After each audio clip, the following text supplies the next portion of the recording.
Bom dia, na graça, na paz do nosso Senhor e Salvador Jesus Cristo. Vamos a mais um capítulo em nossa jornada pelas Escrituras. Nossa leitura no dia de hoje encontra-se no primeiro livro de Samuel, capítulo 16, que diz assim: O Senhor disse a Samuel: Até quando você terá pena de Saul, se eu o rejeitei como rei de Israel? Encha um chifre de azeite e ponha-se a caminho. Vou enviar você a Jessé o belemita, porque escolhi um dos filhos dele para ser rei. Samuel respondeu: Como posso fazer isso? Saul ficará sabendo e me matará. Então o Senhor disse: Leve um novilho e diga: Vim para oferecer um sacrifício ao Senhor. Convide Jessé para o sacrifício. Eu lhe mostrarei o que você deve fazer, e você ungirá para mim aquele que eu indicar. Samuel fez o que o Senhor tinha dito e foi a Belém. Os anciãos da cidade saíram ao encontro dele, tremendo, e perguntaram: É de paz a sua vinda? Samuel respondeu: Sim, é de paz. Vim oferecer sacrifício ao Senhor. Consagre-se e venham comigo ao sacrifício. Então ele consagrou Jessé e os filhos dele e os convidou para o sacrifício.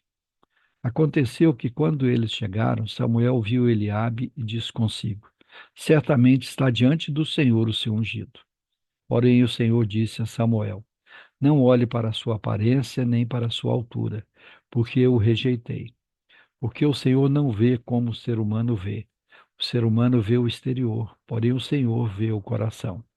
Então Jessé chamou Abinadab e o fez passar diante de Samuel, que disse: Nem a este o Senhor escolheu. Então Jessé fez passar Samar, porém Samuel disse: Tampouco a este o Senhor escolheu. Assim Jessé fez passar os seus 7 filhos diante de Samuel. Porém Samuel disse a Jessé: O Senhor não escolheu nenhum destes. E perguntou a Jessé: Estes são todos os seus filhos? Jessé respondeu: Ainda falta um, o mais moço. Ele está apacentando as ovelhas. Então Samuel disse a Jessé: Mande chamá-lo, pois não nos sentaremos à mesa sem que ele venha. Então mandou chamá-lo e o fez entrar. Davi era ruivo, de belos olhos e boa aparência. E o Senhor disse a Samuel: Levante-se e unja-o, pois este é ele. Samuel pegou o chifre do azeite e ungiu Davi no meio de seus irmãos. E daquele dia em diante, o Espírito do Senhor se apossou de Davi. Então Samuel se levantou e foi para Ramá. Depois que o Espírito do Senhor se retirou de Saul, um espírito mau vindo da parte do Senhor o atormentava. Então os servos de Saul lhe disseram: Eis que agora um espírito mau enviado por Deus está atormentando o Senhor, ó rei. Por isso, mande que estes seus servos, que estão na sua presença, busquem um homem que saiba tocar em harpa.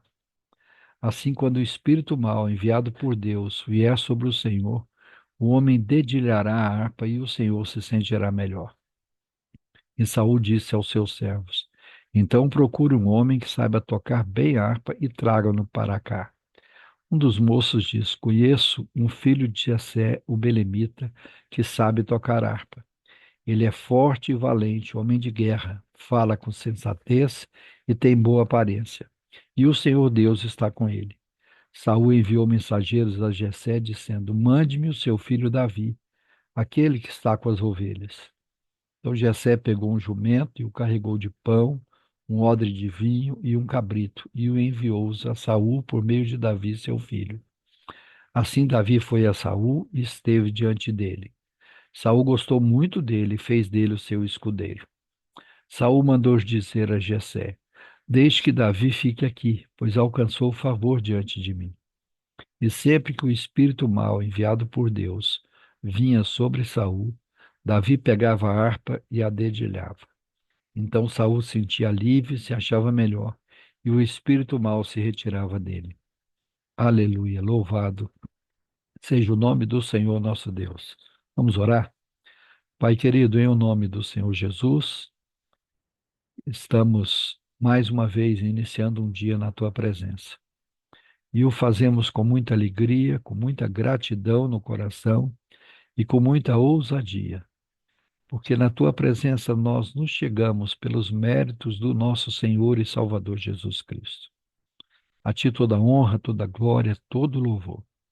Queremos agradecer ao Senhor pela noite de descanso, pela noite de sono, pelo teto sobre as nossas cabeças, pela a salvação que temos em Cristo Jesus, pelo dom da vida, podemos levantar, respirar. Somos gratos ao Senhor porque temos um teto sobre as nossas cabeças, uma cama confortável para repousar, temos alimento para o nosso corpo. Em tudo o Senhor tem suprido as nossas necessidades. Por isso somos gratos ao Senhor.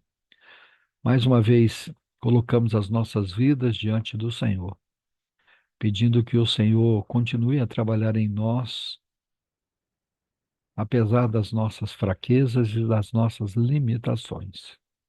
Dá-nos fome e sede de ti. Dá-nos fome e sede da tua presença, de maneira que possamos buscar ao Senhor em primeiro lugar nas nossas vidas. De maneira que possamos ler, meditar e estudar a tua palavra dia e noite, procurando compreender toda a orientação, toda a tua vontade, para podermos sermos fiéis e obedecê-la em tudo. Intercedemos mais uma vez pelas nossas casas, pelas nossas famílias, pelos nossos entes queridos, para que todos sejam alcançados pelo Senhor.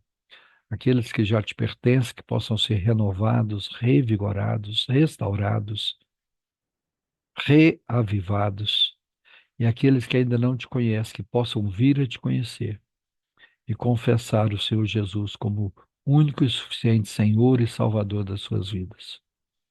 Que o Senhor faça dos nossos lares um verdadeiro local de refúgio, que haja harmonia, que haja reconciliação, que haja perdão, que haja manifestação da tua graça.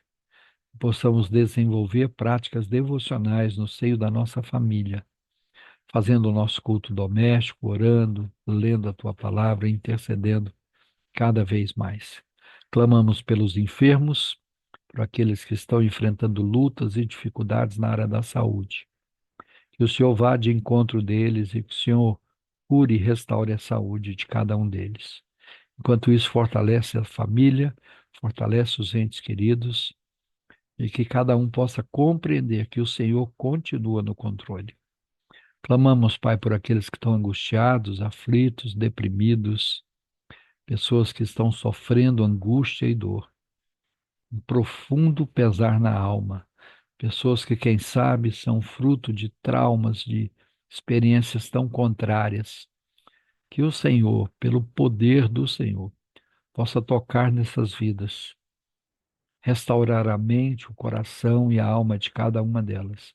Que a paz que excede o entendimento seja derramado abundantemente sobre cada uma delas. E que o Senhor restaure a saúde emocional de cada uma. Que assim o Senhor as conforte e as console, cure as feridas da alma. Mais uma vez clamamos pela nossa nação. Que o Senhor tenha misericórdia da nação brasileira. Tenha misericórdia do povo brasileiro e nos liberte de toda corrupção, de toda falcatrua, de toda idolatria, de toda exploração, de todo abuso de poder. Que haja temor do Senhor nas nossas autoridades. Clamamos de uma maneira muito especial pela tua igreja, pela igreja brasileira, para que haja um verdadeiro avivamento, arrependimento, confissão de pecados, abandono de pecado, um retorno às Escrituras, que possamos verdadeiramente ler, meditar e estudar a tua palavra, que a tua palavra verdadeiramente seja a única regra de fé e prática para a igreja brasileira e para as nossas vidas. Abençoa as igrejas locais, trazendo restauração, trazendo crescimento, que haja conversão, que haja transformação de vida, que haja vidas se comprometendo com o Senhor, com o seu reino, com a tua igreja, que assim a tua igreja cresça e prospere para a honra e glória do teu nome. Abençoa a liderança da igreja. Concede unção, concede sabedoria, concede poder vindo do alto.